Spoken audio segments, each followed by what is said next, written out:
Eh bien, chers frères, en cette année de la foi, croyons dans la résurrection. La foi dans la résurrection est notre salut.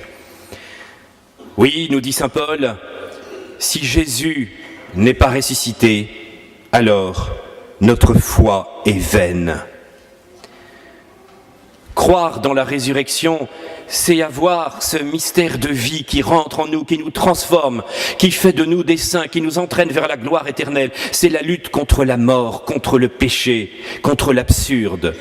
Croire en Jésus ressuscité, c'est croire que la grâce et la miséricorde de Dieu viennent en moi aujourd'hui, dans ce monde, dans mon corps. Et c'est croire que la vie éternelle commence à partir d'aujourd'hui. Nous ne célébrons pas uniquement un événement historique qui a eu lieu il y a 2000 ans et qui n'aurait aucun impact aujourd'hui. La résurrection est le bouleversement de notre monde, même si ça n'apparaît pas dans une puissance de gloire visible immédiatement. C'est vrai que c'est un appel à la foi, mais que c'est bien une conversion réelle et la sainteté qui est rentrée dans notre monde. C'est d'abord un appel à la foi. Cet événement historique du mystère du Christ glorieux, cet événement historique où le Fils de Dieu, avec sa divinité, avec cette âme humaine, va prendre possession de ce corps. Il va sortir de manière glorieuse, mais c'est sûr qu'il n'apparaît pas devant tous les hommes, comme je le disais aux enfants. Il n'apparaît pas de manière éclatante. Il va choisir les personnes pour apparaître devant elles, une à une, et les éduquer, les élever. Montrer, avant tout, eh bien qu'il faut le découvrir dans ce mystère de foi. Regardons ces femmes, ces saintes femmes qui se précipitent vers le tombeau et elles se hâtent pour s'occuper de ce corps.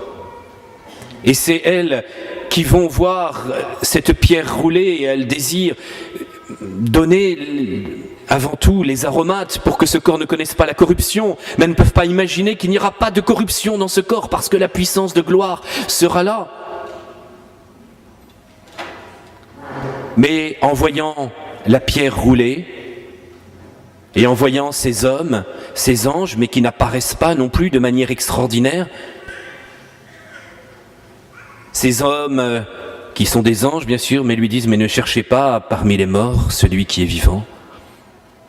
Elles sont élevées à cette puissance surnaturelle. Les anges invitent ces femmes qui venaient pour s'occuper de ce corps mort à être dans la foi, dans la résurrection. Ces femmes qui étaient dans la sensibilité et dans les pleurs vont cependant être les premières à grandir dans la foi. Et ce ne sont pas que de pauvres femmes, comme pensent les apôtres, de pauvres femmes dans la tristesse, incapables de pouvoir dire la vérité, qui ne sont capables que de raconter des histoires. Non, les premiers témoins que Jésus a choisis, ce sont ces pauvres femmes. Ce sont elles qui vont être capables d'enseigner aux premiers chefs de l'Église. Aux apôtres, ce sont elles qui sont capables de se confronter au mystère de la foi et d'enseigner à des hommes incrédules, et c'est pas rien, à des évêques, que vraiment Jésus est ressuscité, nous avons vu le Maître, il est là. Et les apôtres les regardent en disant « Reposez-vous, mesdames, reposez-vous. Vous avez vécu des moments difficiles ces jours-ci. Ça va être peut-être difficile de croire, Marie-Madeleine, repose-toi. Tu as une vie très agitée. Si Jésus ressuscitait, c'est peut-être pas devant toi. » C'est évident qu'ils se sont dit ça, et évident qu'ils se sont posé ces questions-là. Comment ces pauvres femmes pourraient être les premières témoins? Eh bien oui, pourtant, elles ont été élevées dans la foi parce qu'elles ont cherché Dieu, parce qu'elles ont cru, parce qu'elles ont persévéré. Ce sont les apôtres des apôtres, comme les appellent les pères de l'Église. Élevée dans la foi, bien sûr, Marie-Madeleine, qui est là dans ce jardin du tombeau et qui n'arrive pas encore à réaliser le drame de ce qui s'est passé. La première chose qu'elle peut voir, c'est ce tombeau vide, cette pierre roulée. Et elle sent bien dans ce jardin, ce jardinier qui est derrière elle. Mais Seigneur, dites-moi, si c'est vous qui l'avez pris, dites-moi, mais où est ce corps? Marie. Alors, en entendant la parole, elle crut. En entendant son nom, elle crut. Elle veut se précipiter aux pieds du Seigneur. Noli me tangere, non, ne me retiens pas. Quel enseignement! Mes frères, si nous croyons, c'est parce que la parole de Dieu a traversé les cœurs au cours des siècles. Si nous croyons, c'est que cette parole de Dieu qui est vie et le mystère de la grâce présent dans l'Église depuis 2000 ans a transformé les cœurs. Il a fait des saints tout au long de l'histoire. Nous ne pouvons pas aller voir tous les miracles de la terre. Nous ne pouvons pas refaire toutes les recherches historiques. Nous croyons dans la puissance de la grâce qui s'est manifestée dans le monde. En ce jour de Pâques, nous croyons parce que Jésus-Christ est ressuscité et que cette résurrection est rentrée dans les cœurs. Oui, l'événement historique a bien eu lieu il y a 2000 ans parce que la puissance de la grâce s'est manifestée dans ce mystère de l'Église. Et qu'aujourd'hui, moi, étant à genoux, je peux dire Jésus, ressuscité, je crois en toi, tu peux m'apporter le salut intérieur. La résurrection peut venir dans mon âme. Lorsque les disciples d'Emmaüs étaient avec Jésus, ne reconnaissaient pas Jésus, c'est pas encore une fois manifesté dans la gloire. Il avait presque un visage caché, comme si Jésus reprenait les mêmes. Allez, on prend les mêmes et on recommence. Mais on recommence tout, c'est un monde nouveau, toute chose nouvelle. Ce sont les mêmes gestes, les mêmes paroles, les mêmes gens. C'est notre vie en fin de compte. Notre vie qui paraît malheureusement si morne, si difficile, c'est dur. On croirait toujours dans la passion, dans la souffrance. Non, non, Jésus a pris les mêmes. Mais tous les gestes, toutes ces paroles deviennent différentes parce que la résurrection a eu lieu. Alors il élève ses disciples d'Emmaüs. Et que fait Jésus? Il leur parle de l'Écriture. Il leur reparle de tous les prophètes, de tout son plan d'amour dans l'histoire de l'humanité. Et son plan d'amour, eh bien, va aboutir dans cette auberge à ce geste eucharistique. Il prit du pain et il leur donna. Alors là, les yeux s'ouvrirent. Ils le reconnurent et il disparut. C'est ce que nous vivons aujourd'hui, chers frères. Aujourd'hui, nous sommes les disciples d'Emmaüs. Nous avons entendu la parole de Dieu. J'essaye de vous dire aussi maladroitement possible que le Christ est ressuscité et que c'est notre joie, mais tout à l'heure vous allez pouvoir le voir. Tout à l'heure je n'agirai plus en simple homme, mais tout simplement en recevant la grâce du Christ, en prononçant ces paroles, ceci est mon corps, je tiendrai dans mes mains le corps ressuscité, il est pour chacun de vous, vous serez comme les disciples d'Emmaüs. Alors vos yeux pourront s'ouvrir et vous pourrez dire, oui Seigneur, je crois en toi, ressuscité, tu peux bouleverser ma vie, je suis bien le même homme avec mes péchés, mes souffrances, mais je peux être bouleversé par cette présence de gloire qui va venir en moi. Je peux être bouleversé parce que la sainteté est venue en moi aujourd'hui, parce que la grâce est pour maintenant et que je crois. La victoire sur le monde, c'est notre foi, nous dit Saint Jean, et cette victoire de la résurrection agit en moi aujourd'hui. Nous sommes élevés à la foi. Sans la foi, dans cette résurrection, tout est absurde, nous dit Saint Paul.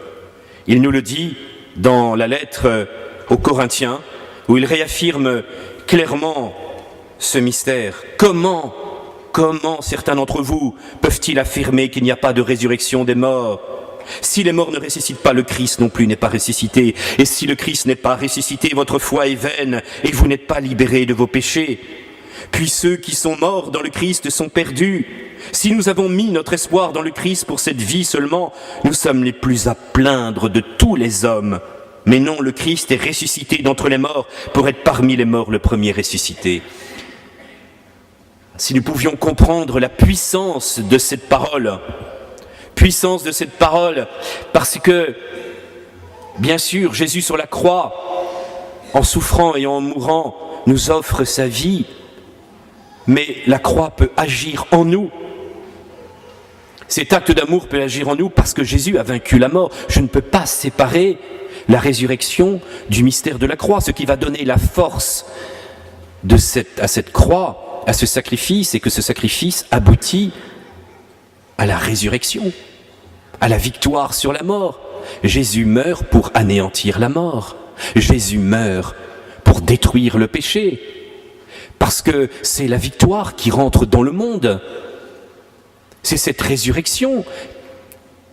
Et la première chose que fait Jésus lorsqu'il ressuscite, c'est d'aller trouver ses apôtres. Il souffle sur eux en disant « La paix soit avec vous, les péchés seront remis à ceux qui viendront vous les remettre, et ils seront retenus à ceux qui ne viendront pas vous les remettre. » C'est pour cela que nous sommes tous appelés à nous confesser régulièrement, mes chers frères, pour que la résurrection de Jésus vienne en nous, que le péché soit anéanti. Oui, mais je me confesse à Dieu directement. Non, ayez la simplicité d'aller trouver de pauvres pécheurs, de pauvres médiateurs, pour recevoir la puissance de résurrection, que la vie vienne en vous. La résurrection vient en nous parce que le Christ est ressuscité. Et alors nous savons que le monde n'est pas absurde. Parce que si Jésus n'est pas ressuscité, la miséricorde ne rentrera pas dans notre âme. Le pardon ne viendra pas. Nous serons confrontés au drame de notre culpabilité. Le monde est absurde. Alors c'est le triomphe du mal et du péché. Que de fois n'avez-vous pas ressenti le drame de ne pas pouvoir demander pardon à des personnes à qui vous auriez aimé demander pardon, soit parce qu'ils sont morts, soit parce qu'ils sont partis, soit parce que peut-être c'est impossible. Est-ce que vous comprenez qu'avec Jésus ressuscité, le pardon est accordé si vous avez cette joie, si nous avons cette joie de demander pardon? Si Jésus est ressuscité et vivant, et s'il peut nous donner cette vie du pardon et de la miséricorde, nous sortirons de notre culpabilité, nous sortirons du drame de l'absurde pour avoir cette joie éternelle et vivre réellement ce pardon, même à ceux qui ne peuvent pas le faire, parce que de tout notre cœur, nous savons que le Seigneur accordera ce pardon et qu'il agira dans le cœur de ceux à qui nous avons fait du mal. Nous croyons dans la résurrection parce que nous croyons réellement à la victoire sur le mal et sur le péché. Si nous ne croyons pas à la résurrection, ce serait le triomphe du mal. Nous croyons que le monde va s'enfermer dans ce mal. Regardez, on a cru après la dernière guerre mondiale, on disait plus jamais la guerre, plus jamais de camps de concentration. Le mal maintenant va disparaître, nous sommes dans une ère nouvelle. Avec l'ONU, tout va changer, tout sera merveilleux. Pensez donc, pendant qu'on disait cela, des millions de gens étaient massacrés en Union soviétique, des populations en 1975, 1 million de Cambodgiens massacrés, torturés. Et depuis des années, nous voyons partout des guerres épouvantables et des tortures partout dans le monde. Vous croyez dans la bonté de l'homme? Pas du tout. Il est un monstre qui continue de torturer et de tuer. Les camps de concentration continuent. Le Christ aurait donc échoué? Non. La puissance de la grâce est là et les saints continuent d'être présents, de changer le cœur de l'homme. Si vous ne croyez pas dans la résurrection, vous verrez le triomphe du mal. Ne croyez pas dans la perfectibilité de l'homme naturel. Ne croyez pas dans les associations humaines qui arriveront à changer, dans une espèce de bonté humaniste, à changer le cours du monde. Nous retomberons dans la barbarie, dans la violence et le sadisme aussi épouvantable au cours des siècles. Mais si vous croyez dans Jésus ressuscité, vous croirez alors que la grâce peut agir et que l'homme qui était un tueur, un tortionnaire, l'homme le plus immonde est capable de devenir un saint et que la puissance de la grâce rentrera en lui. C'est un véritable passage de la mort à la vie. La résurrection agit en nous et nous sera bien le même homme. On recommence avec les mêmes, mais ce seront des saints. Enfin, croire dans la résurrection, c'est croire dans la vie éternelle, que le monde n'est pas absurde, que la mort n'est pas ce trou noir, que le monde ne se termine pas maintenant, que toutes ces angoisses que nous avons devant la mort, la maladie et la souffrance ne seront pas vaines, et que maintenant nous devons avoir non plus la crainte mais la joie dans la résurrection, car nous savons que nous serons tous réunis dans la gloire du ciel si nous croyons en Jésus, Fils de Dieu, et si nous acceptons cette résurrection en nous. Cette victoire de la résurrection peut agir maintenant, et je peux maintenant être dans la gloire de la puissance de vie de Jésus, c'est-à-dire que maintenant Jésus anéantit ma mort, j'ai la vie éternelle maintenant, et je sais que je retrouverai tous ceux qui disparaîtront et que moi-même ma vie a un sens. Je n'ai plus peur de la mort car je crois dans la résurrection.